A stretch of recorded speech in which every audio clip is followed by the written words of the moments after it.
इयत्ता 5वी परिसर अभ्यास भाग 1 चॅप्टर 5 कुटुंबातील मूल्ये. सांगा पाहू, तुमच्या कुटुंबात सहलीला जाण्याचा निर्णय कसा घेतात? तुम्ही सहलीला जाण्याचे ठिकाण सुचवता का? सुट्टीत कोणत्या पाहुण्यांना बोलवायचे याबाबत तुम्ही सांगता का? कुटुंबातील सण समारंभाच्या तयारीत तुम्ही कोणती मदत करता? निर्णय घेण्यात सहभाग. कुटुंबात आपण सर्वजण एकत्र राहतो. प्रत्येकाच्या आवडीनिवडी वेगवेगळ्या असतात. विचार आणि मतेही भिन्न असू शकतात. आपणही इतरांपेक्षा वेगळे असतो. असे असले तरी अनेक बाबतीत आपले विचार आणि मते इतरांशी जुळू शकतात. आपल्याला एकमेकांविषयी प्रेम व आपुलकी असते. आपण परस्परांची काळजी घेतो, विचारपूस करतो. घरातील कोणतीही गोष्ट ठरवताना एकमेकांना विचारतो. परस्परांशी बोलून सर्वांना पटतील असे निर्णय घेतो. अशा पद्धतीने आपण सर्वजण कुटुंबातील निर्णय घेण्यात सहभागी होतो. निर्णय घेण्यात सहभागी होता आल्याने काय होते? आपल्याला काय वाटते हे सांगण्याची प्रत्येकाला संधी मिळते. एकमेकांना विचारून निर्णय घेतल्याने त्या विषयावर चर्चा होऊन सर्व बाजू समजतात. घरात आपल्या मताला महत्त्व दिले जात आहे हे पाहून आपल्याला कुटुंबाबद्दल अधिक जवळीक वाटू लागते. आपल्या कुटुंबातील काही निर्णयात जसा आपला सहभाग असतो, तसाच तो आपल्या सार्वजनिक प्रश्नांबाबतही असतो. वृत्तपत्रात आपण लोकसहभागाच्या काही बातम्या वाचतो. अशा काही प्रातिनिधिक बातम्यांचा सारांश खाली दिला आहे. त्यातील सार्वजनिक प्रश्न कोणता व त्यासाठी लोकांनी कसा सहभाग घेतला याची वर्गात चर्चा करा. वाचा व चर्चा करा. महानगरपालिकेच्या अंदाजपत्रकात नागरिकांचा सहभाग खर्च कोणत्या बाबींवर करावा हे नागरिक ठरवणार. शहराच्या विकास आराखड्यात सुधारणा सुचवण्यासाठी नागरिकांची गर्दी. 6 गावांना जोडणाऱ्या रस्त्याचे उद्घाटन. गावकऱ्यांना आनंद. रस्त्याचा निर्णय व्हावा म्हणून 6 गावांच्या नागरिकांचा एकत्रित प्रयत्न.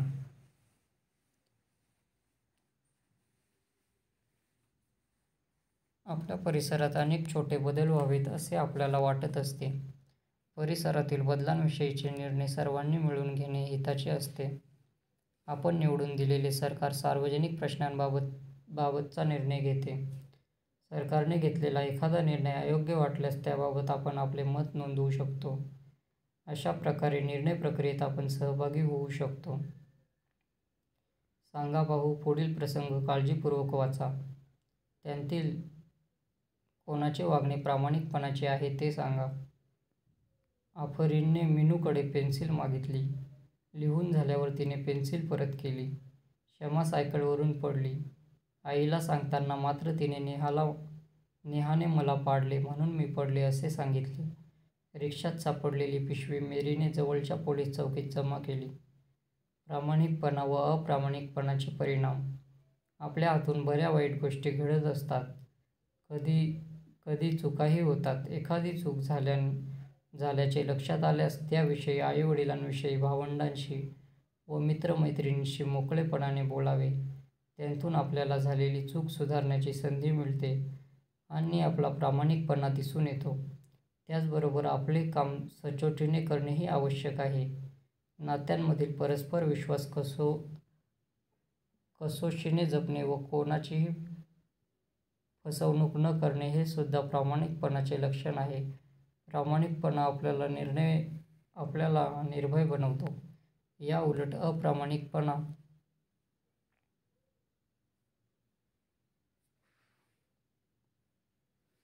अप्रामाणिकपणा वागल्यास आपला आत्मविश्वास कमी होतो.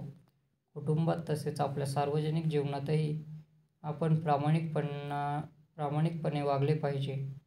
प्रामाणिक व्यक्तींबद्दल सर्वांनाच आदर वाटतो. प्रामाणिकपणा ही आपली ताकद असते.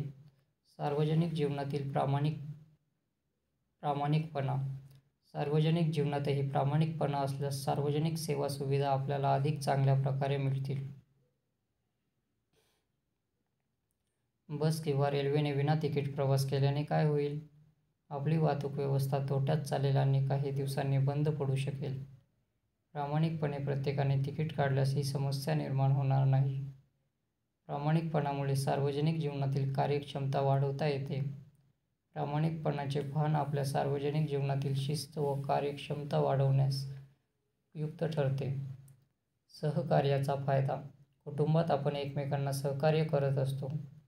तसेच सांघिक खेळ खेळताना खेळाडूंमध्ये जितके सहकार्य जास्त, तितका त्यांचा खेळ चांगला होतो. खेळातील सहकार्याची भावना खेळापुरती मर्यादित न ठेवता ती आपल्या सामाजिक जीवनात आणली पाहिजे. सामाजिक जीवनात सर्वांना सहकार्याची गरज असते. आपल्यालाही इतरांच्या मदतीची गरज लागते. गाव किंवा शहरातील जत्रा, उरूस, मेळावे इत्यादी कार्यक्रम एकमेकांच्या सहकार्याने यशस्वीपणे पार पडतात. काय करावे बरे? रस्ता चुकलेला मुलगा तुम्हाला भेटला.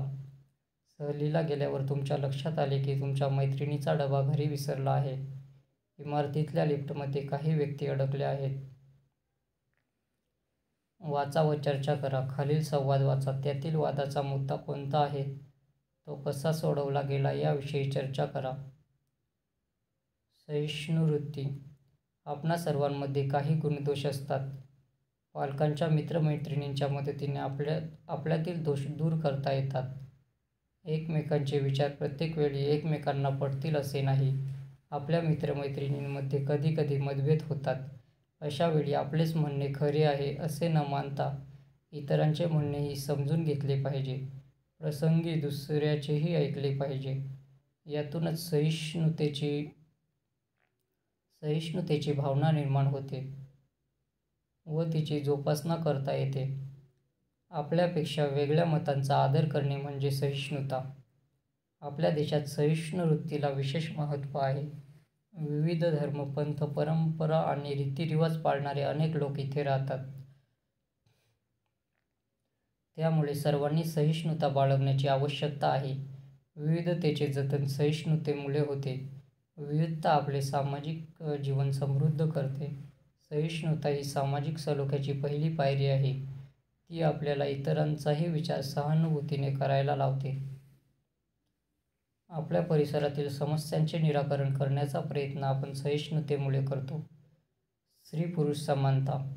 माणूस म्हणून मुलगा मुलगी किंवा स्त्री-पुरुष समान असतात. त्यांचा दर्जा समान असतो. मुलगा आणि मुलगी असा भेदभाव न करता दोघांनाही समान मानणे म्हणजे स्त्री-पुरुष समानता होय.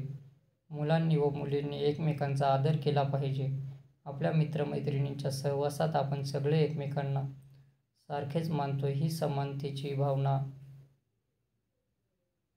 पुढे नागरिक म्हणूनही कायम ठेवली पाहिजे. समानतेची भावना वाढीस लागल्यामुळे सर्वांना प्रगती करता येते. सर्वांना शिकता येते. अन्न, वस्त्र, निवारा, आरोग्य आणि शिक्षण या स्त्री-पुरुषांच्या समान गरजा आहेत. समानतेसाठी या गरजांची सारखीच पूर्तता झाली पाहिजे. अशा सोयीसुविधांवर स्त्री-पुरुषांचा समान अधिकार असतो. तसेच सर्व स्त्री-पुरुषांना प्रगतीची समान संधी मिळाली पाहिजे. स्त्री-पुरुष समान असतात या विषयावर घोषवाक्य तयार करा.